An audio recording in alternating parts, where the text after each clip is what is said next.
नमस्कार दोस्तों, मैं मिथिलेश कुमार इतिहास दर्पण के इस YouTube चैनल पे आपका हार्दिक स्वागत करता हूँ।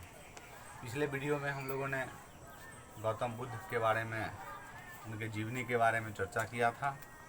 आज हम इसी कड़ी में आगे बढ़ते हुए आज चर्चा करेंगे बौद्ध धर्म के सिद्धांत, फिर बौद्ध धर्म का जो बौद्ध संहिता हुई है उस पर चर्चा करेंगे, फिर उसके अष्टांगिक मार्ग पे चर्चा करेंगे, 10 सील पे चर्चा करेंगे और बौद्ध धर्म जैन धर्म में अंतर, समानता, इन सब बातों पे चर्चा करेंगे। तो सर्वप्रथम हम आते हैं बौद्ध धर्म के सिद्धांत पे। बौद्ध धर्म के सिद्धांत में हम देखते हैं कि इसमें 4 जो है आर्य सत्य की चर्चा की गई है, जिसमें दुख समुदाय, दुख निरोध और दुख निरोध गामिनी प्रतिपदा, ये 4 जो है महत्वपूर्ण आर्य सत्य है। इसी में हम देखते हैं कि जो अष्टांगिक मार्ग है वो दुख निरोधगामी प्रतिपदा का एक मार्ग है। मतलब जो आपका दुख है, दुख से मुक्ति का मार्ग जो है वो अष्टांगिक मार्ग है। अष्टांगिक मार्ग में हम देखेंगे कि 8 है मुक्त अष्टांगिक मार्ग, जिसमें सम्यक दृष्टि, सम्यक संकल्प, सम्यक वाक्य, सम्यक कर्मांत, सम्यक आजीव, सम्यक व्यायाम, सम्यक स्मृति और सम्यक आजीव। इसको अगर याद करने की दृष्टि से हम देखते हैं तो सबसे पहले हम ऐसे इसको याद करेंगे, जैसे सम्यक दृष्टि, तो सबसे पहले नज़र पड़ा, किसी के ऊपर नज़र पड़ा। फिर सम्यक संकल्प, मतलब वो एक मन ही मन संकल्प लिया। फिर सम्यक वाक्य या वाणी, फिर जाके उसको बोलना है।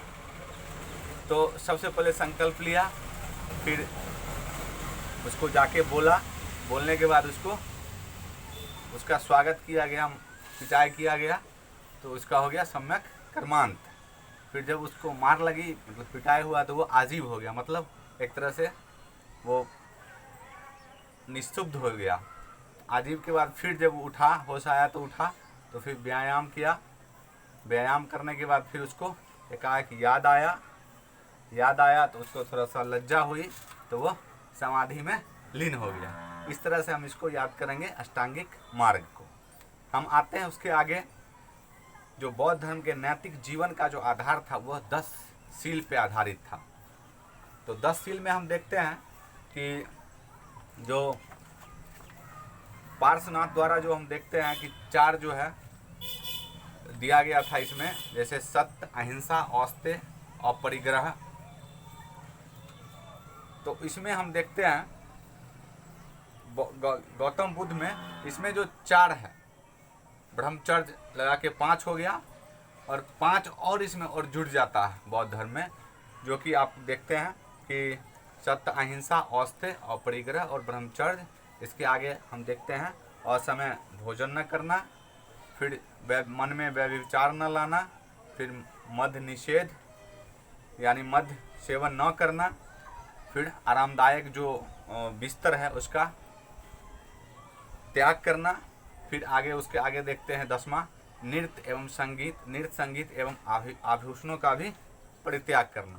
तो ये 10 सील है, जिसमें हम देखते हैं कि 5 जो है वो जैन धर्म से जो लिया गया था और 5 जो है इसमें और शामिल किया गया। इस तरह से बौद्ध धर्म का जो है नैतिक जीवन का आधार 10 सील पे आधारित था।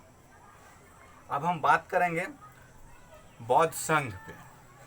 जैसे बौद्ध संघ में सबसे महत्वपूर्ण बात करेंगे त्रिरत्न, जो कि 3 रत्न इसमें है, बुद्ध, धम्म और संघ। हम देखे थे जैन धर्म में भी त्रिरत्न था और इसमें भी त्रिरत्न है। तो बौद्ध धर्म के त्रिरत्न बुद्ध, धम्म और संघ। जो उस समय का तात्कालिक जो संघ था वो गणतांत्रिक व्यवस्था पे आधारित था। जो तत्कालिक जो संघ था, बुद्ध का जो संघ था, वो गणतांत्रिक व्यवस्था पे आधारित था। इसमें हम देखते हैं जो उस समय संघ में जो प्रवेश किया जाता था उसको उपसंपदा बोला जाता था, और संघ में प्रवेश करने की सबसे न्यूनतम आयु जो है वो 15 वर्ष था। तो इस तरह से हम संघ के बारे में चर्चा किए। उसके बाद हम आगे देखते हैं इसके अनुयायी, मतलब दो बौद्ध धर्म के दो प्रकार के अनुयायी थे, एक तो भिक्षुक थे, एक उपासक। भिक्षुक जो थे उनके लिए 10 जो शील था वो 10 लागू होता था, और उपासक में जो है वो 5 लागू होता था, जो कि सत्य, अहिंसा, औस्तेय, अपरिग्रह और ब्रह्मचर्य। तो इस तरह से जो है भिक्षुक जो हो गया वो 10 शील, और उपासक 5 शील, जो उसमें से जो शुरू का 5 था उसको पालन करते हुए बौद्ध धर्म में सम्मिलित। आगे हम बात करेंगे बौद्ध साहित्य पे। बौद्ध साहित्य जो है इसमें त्रिपिटक का महत्वपूर्ण स्थान है, जो कि पाली भाषा में लिखा गया है। हम जानते हैं कि बौद्ध ग्रंथ जो भी है मुख्यतः वो पाली भाषा में लिखा गया है, और जैन ग्रंथ जो था वो प्राकृत भाषा में लिखा हुआ था। तो यहाँ पे त्रिपिटक की भाषा पाली थी। यहाँ पे हम देखते हैं कि मुख्यतः 3 पिटक थे, सूत पिटक, विनय पिटक और अभिधम्म पिटक। सूत पिटक में जो था वो दर्शन से संबंधित था, जिसके महत्वपूर्ण 5 भाग थे: दीर्घ निकाय, मध्यम निकाय, संयुक्त निकाय, अंगुत्तर निकाय, खुद्दक निकाय। इसमें अंगुत्तर निकाय सबसे ज़्यादा महत्वपूर्ण है, जिसमें हम लोग देखे थे पिछले वीडियो में कि 16 महाजनपद का वर्णन इसी अंगुत्तर निकाय में मिलता है। फिर हम आएंगे विनय पिटक में। इसमें बौद्ध धर्म के नियम से संबंधित है, ये जो भी उनका जो नियम था, विधि था, उससे संबंधित है। ये 4 भाग में था: प्रतिमोक्ष, च्युत विभंग, खंदक और परिवार। आगे हम देखते हैं अभिधम्म पिटक, जो कि आपको धर्म से संबंधित था, जीवन से संबंधित था। इसमें महत्वपूर्ण 7 ग्रंथ थे, जिसमें कथावस्तु जो एक ग्रंथ है वो सबसे प्रसिद्ध है। इस तरह से हम लोग त्रिपिटक के बारे में चर्चा किए। आगे हम लोग बात करेंगे अब बौद्ध संहितियाँ पे। तो जैसे हम लोग देखे थे जैन धर्म में भी 2 जैन संहितियाँ हुई थी, उसी तरह इसमें भी 4 जैन संहिता हुई: प्रथम, द्वितीय, तृतीय और चतुर्थ। इसको हम देखते हैं। सबसे पहले इसके स्थान की बात करें तो प्रथम बौद्ध संहितियाँ जो है वो राजगृह की सप्तपर्णी गुफा में हुआ था। द्वितीय बौद्ध संहितियाँ वैशाली का बालूकाराम बिहार में हुआ था, और तृतीय बौद्ध संहितियाँ पाटलिपुत्र का अशोकाराम बिहार, और चतुर्थ कश्मीर के कुंडलवन। इस तरह से हम लोग बात करें तो स्थान के बारे में हम लोग देखें। अगर हम बात करते हैं समय के बारे में तो प्रथम बौद्ध संहितियाँ जो है वो 483 ईसा पूर्व में हुआ था, दूसरा 383 और तीसरा 252 से 250 बीसी, या अगर एग्जैक्ट कहे तो 247 बीसी में तृतीय बौद्ध संहिता हुई थी, और चौथा बौद्ध संहिता जो है वो ईसा के पहली शताब्दी में हुआ था। अब हम बात करते हैं इसके शासक पे। तो यहाँ पे देखते हैं कि पहले बौद्ध संहिता का जो था उस समय जो शासक था अजातशत्रु, दूसरे में था कालाशोक, तीसरा में अशोक और चौथा में कनिष्क। फिर इसके वंश की बात करें तो अजातशत्रु हर्यक वंश से संबंधित था, कालाशोक शिशुनाग वंश से संबंधित था, अशोक जो है वो मौर्य वंश से संबंधित था, और कनिष्क कुषाण वंश से संबंधित था। आगे बात करते हैं इसकी अध्यक्षता किसने की थी। तो पहले बौद्ध संहिता का अध्यक्षता महाकश्यप ने किया था, दूसरा का शुकाम्यिद, तीसरा का मोगलीपुत्र तीस और चौथा का वसुमित्र। इसमें देखते हैं चौथा बौद्ध संहिता का अध्यक्ष वसुमित्र और उपाध्यक्ष की बात करते हैं तो अश्वघोष थे। आगे हम देखते हैं कि इसमें महत्वपूर्ण कार्य क्या क्या हुए। तो सबसे पहले देखते हैं प्रथम बौद्ध संहिता में जो त्रिपिटक था उसका जो प्रथम 2 था सूत पिटक और विनय पिटक, इसकी रचना की गई है। इसमें देखते हैं सूत पिटक का जो रचनाकार था वो आनंद था और विनय पिटक का उपाली था। ये दोनों जो है महात्मा बुद्ध के शिष्य थे, पर सूत पिटक और विनय पिटक। सूत पिटक के रचनाकार आनंद और विनय पिटक के रचनाकार उपाली। आगे हम देखते हैं द्वितीय बौद्ध संहिता में कि ये जो है बौद्ध धर्म में विभाजन होता है, एक अस्तवीर और दूसरा महासंघिक। अस्तवीर में हम देखते हैं कि इसके जो प्रणेता थे वो महाकश्यप थे, और दूसरे का जो महासंघिक है इसके जो प्रणेता थे वो महाकच्छायन थे। आगे तृतीय बौद्ध संहिता की बात करें तो इसमें अभिधम्ब पीटक की रचना हुई। इस तरह से हम देखते हैं प्रथम में सूत पीटक और विनय पीटक, और तृतीय में अभिधम्ब पीटक की रचना होती है। और अभिधम्ब पीटक से संबंधित ही महत्वपूर्ण ग्रंथ था जो कि कथा वत्तु जिसका नाम था। आगे हम देखते हैं चतुर्थ बौद्ध संहिता में महत्वपूर्ण जो कार्य हुए हैं वो बौद्ध धर्म दो भागों में बढ़ जाता है, हीनयान और महायान। हीनयान जो है हम देखते हैं ये जो अस्तवीर है इसी का भाग है हीनयान, और महाशंखिक है इसी का भाग है महायान। हीनयान मतलब अपने आप को मतलब एक जैसे महायान होता है शब्द उसी का अपोजिट हो गया हीनयान, अपने आप को हीन भावना से देख। तो इस तरह से हम देखते हैं कि चतुर्थ बौद्ध संहिता में बौद्ध धर्म दो भागों में बट गया, महायान और हीनयान। अब हम बात करते हैं इसमें जो है महत्वपूर्ण अंतर क्या था हीनयान और महायान में। तो आते हैं हम लोग हीनयान और महायान पे। तो हीनयान में देखते हैं कि हीनयान के जो धर्म हीनयान जो मानते थे वो जो था प्राचीन आदर्श पे आधारित था। हीनयान जो था वो बौद्ध धर्म के जो प्राचीन आदर्श थे उस पे आधारित था। और वहीं देखते हैं महायान, तो ये जो है उस समय तत्कालिक जो समय के साथ जो परिवर्तन का मांग था उसके हिसाब से वो परिवर्तन पे आधारित था।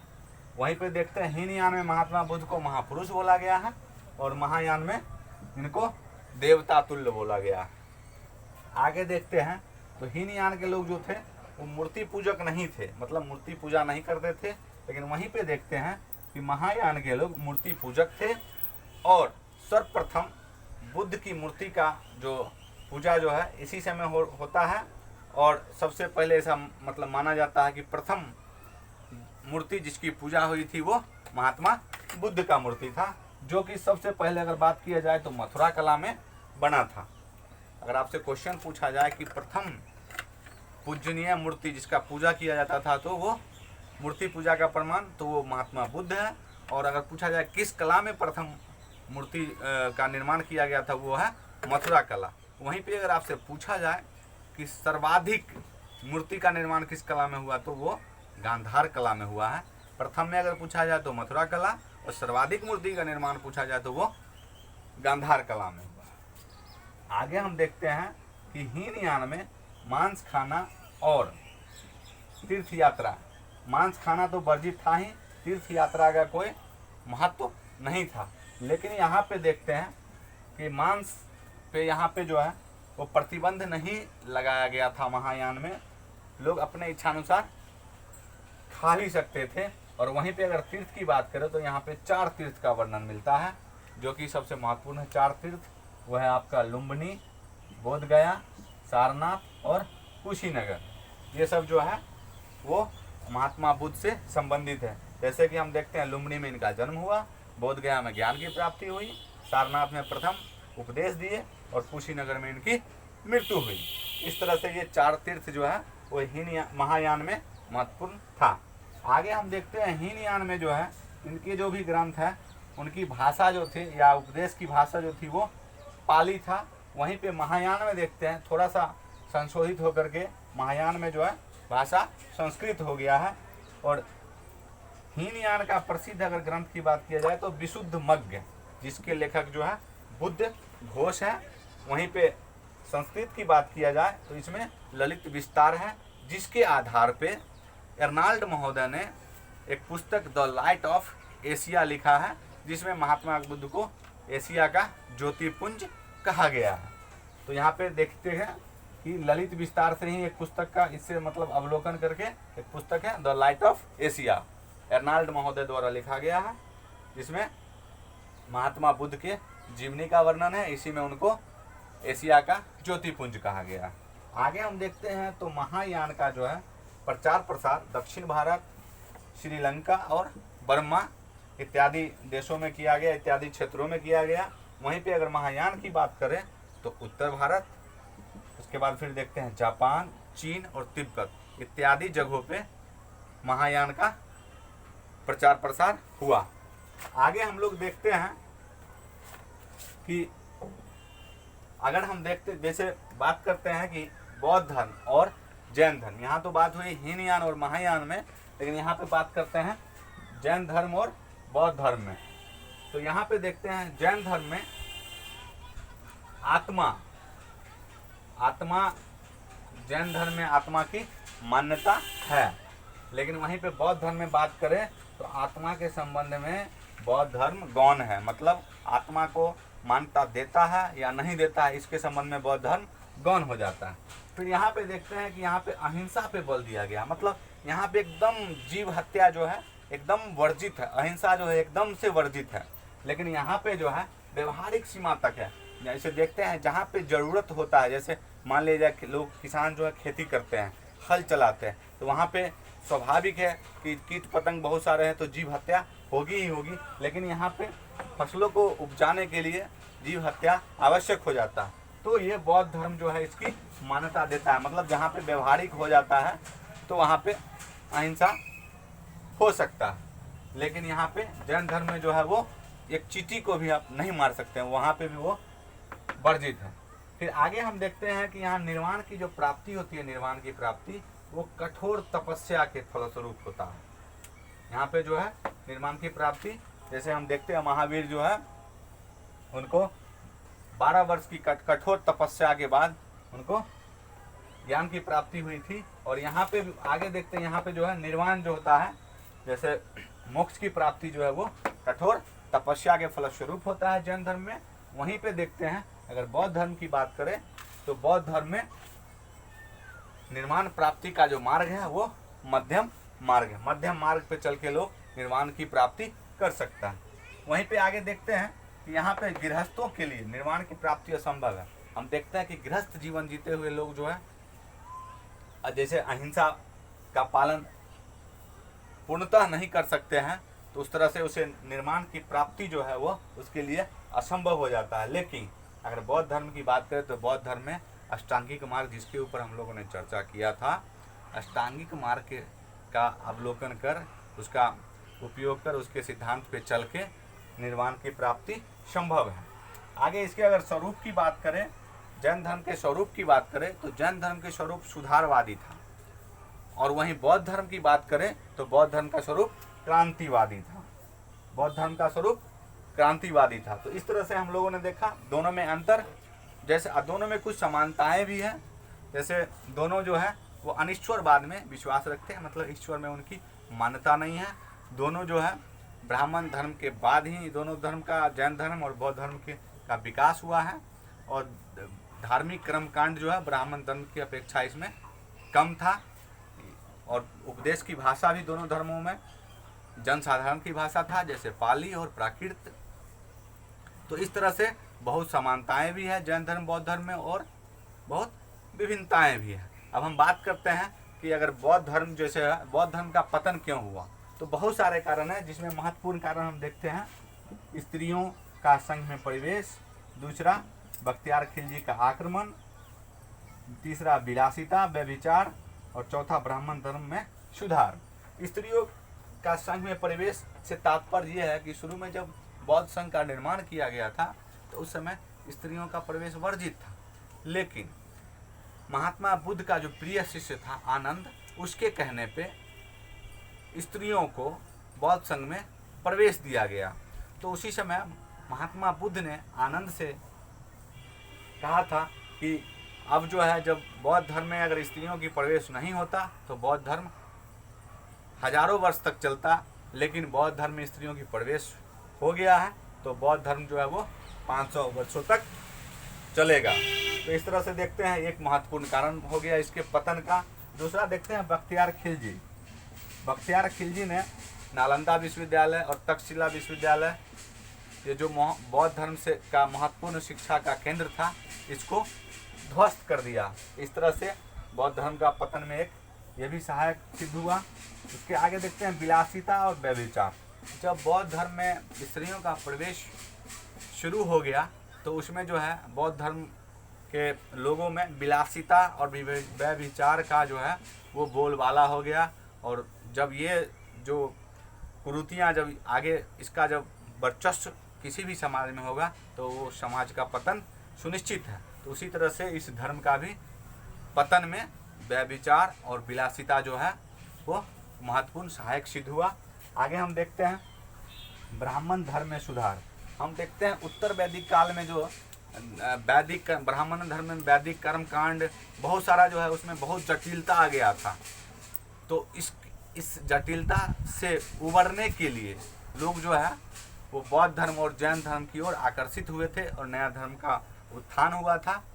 फिर जो है जब बौद्ध धर्म का और जैन धर्म का उत्थान हुआ तो फिर जो है ब्राह्मण धर्म का जो है वो थोड़ा सा स्थिति दयनीय हुआ। तो फिर वो लोग ब्राह्मण धर्म के जो भी हैं वो अपने आप में सुधार किए, बहुत सारा मतलब सकारात्मक सुधार किया गया, जिसके कारण फिर जो लोगों का ब्राह्मण धर्म में मतलब रुचि लेना शुरू कर दिया और ब्राह्मण धर्म फिर जो है अपने विकास की ओर अग्रसर हुआ और बौद्ध धर्म और जैन धर्म जो है वो अपने विकास उसका विकास जो है वो अवरुद्ध हो गया। तो इस तरह से हम देखते हैं कि इन सब महत्वपूर्ण कारणों के कारण बौद्ध धर्म का पतन हुआ। तो इस तरह से हम देखते हैं कि बौद्ध धर्म के पतन के महत्वपूर्ण कारण थे और बहुत सारे कारण हैं। पुष्यमित्र शुंग जो थे उनके वो भी मतलब ब्राह्मण धर्म के उत्थान में सहायक सिद्ध हुए थे, जिसके कारण इसका बौद्ध धर्म का पतन हुआ था। तो इस तरह से हम लोगों ने आज बौद्ध धर्म के सिद्धांत, उसके त्रिरत्न के बारे में, त्रिपिटक के बारे में बात किया, फिर बौद्ध संहिता के बारे में बात किया और जैन धर्म बौद्ध धर्म में समानता, भिन्नता और बौद्ध धर्म के पतन के ऊपर चर्चा किया। तो दोस्तों ये वीडियो अगर आपको अच्छी लगे तो इसे लाइक सब्सक्राइब करना ना भूलें। अगले वीडियो में हम लोग मगध साम्राज्य पे चर्चा करेंगे। तब तक के लिए जय हिंद, जय भारत।